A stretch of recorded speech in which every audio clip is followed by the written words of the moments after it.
अक्सर आप इन गानों को सुनकर गुनगुनाने लगती हैं या सोचती हैं कि किसने सोची होंगी ऐसी लाइंस। सैया छेड़ देवे, ननद चुटकी लेवे, ससुराल गेंदा फूल।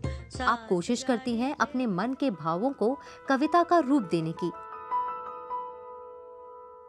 लिखना अगर आपका शौक है या कोई कहानी, कविता या गजल लिखकर आपको अच्छा लगता है और आप घर पर बैठे बैठे ही नाम और पैसा कमाना चाहती हैं, तो आपका ये शौक एक बेहतरीन करियर ऑप्शन बन सकता है।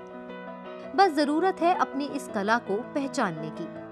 कुछ ऐसे प्रकाशन हैं जैसे ज्ञानपीठ और किताब घर, जो युवा लेखन पर प्रतियोगिताएं भी आयोजित करते हैं। पहली पांडुलिपि बहुत गंभीर एक संपादन मंडल रहता है, वो देखता है, और कस्बों से भी अगर आती हैं चीज़ें, गाँवों से आती हैं चीज़ें, तो उनका सही मूल्यांकन होता है। आज राइटिंग्स में कई तरह की अपॉर्चुनिटीज मौजूद हैं। बात है आपके इंटरेस्ट की। आप चाहें तो किसी न्यूज़पेपर, मैगजीन, वीकली पेपर के लिए लिख सकती हैं, जैसे एडिटोरियल पेज के लिए कोई आर्टिकल, या आप एक कॉलमिस्ट भी बन सकती हैं। जो भी आपकी भाषा अच्छी है और आप संक्षेप में अपनी बातें कहने की कला में निष्णात हैं, तो आप जो भी रिपोर्टिंग, आजकल तो सिटीजन जर्नलिस्ट की भी बात की जा रही है, हर नागरिक एक तरह का पत्रकार है, तो अपने इलाके के जो भी आपके ऐसे न्यूज़ व्यूज़, जो भी समाचार, जो भी अटकलें, जो भी अन्याय आप दर्ज करते हैं अपने आलेखों में, उसे अगर आप संपादक के पास ले जाएंगे या उस इलाके के प्रमुख के पास ले जाएंगे, तो वो ज़रूर ही, कई तरह की न्यूज़ एजेंसियां हैं जो उन्हें अपनाएंगी, खरीदेंगी और उसके प्रकाशन के लिए आगे उसको भेजेंगी। अगर आप टेलीविजन की दुनिया में चमकना चाहती हैं, तो आपके लिए वहां के रास्ते भी खुले हैं।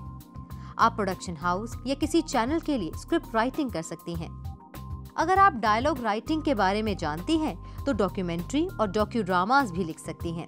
न्यूज़पेपर, चैनल्स, प्रोडक्शन हाउसेज या किसी भी मीडियम के लिए लिखने को फ्रीलांसिंग कहा जाता है, क्योंकि आप उस ऑर्गेनाइजेशन के एम्प्लॉय नहीं होते, ना ही आपको कहीं जाने की जरूरत होती है। मतलब घर पर बैठकर ही मेल के द्वारा आप अपनी स्क्रिप्ट्स या आर्टिकल भेज सकते हैं।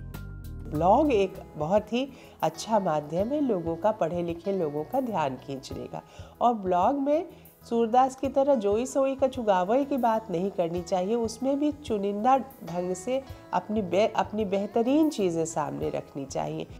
हो सकता है शुरुआती दौर में आपको कुछ मुश्किलें आएं, इसलिए कुछ बातों का ध्यान जरूर रखें। किताबें, मैगजीन नियमित रूप से पढ़ती रहें, जिससे आपको उसमें प्रकाशित होने वाली सामग्री का अंदाजा हो। अपने आप को अपडेट रखें। अगर कहीं आपकी भेजी गई कहानी स्वीकार नहीं होती है, तो निराश ना हो। जिस भाषा में आप लिख रही हैं, आपको उसका ज्ञान हो। किसी नए न्यूज़पेपर या चैनल में भी कोशिश कर सकती हैं। अपनी गलतियों से सीखें। वक्त के साथ साथ लेखन में सुधार किया जा सकता है, और एक बार जब आप अपने काम करने के फॉर्मेट को समझ गईं, तो आपको आगे बढ़ने से कोई नहीं रोक सकता।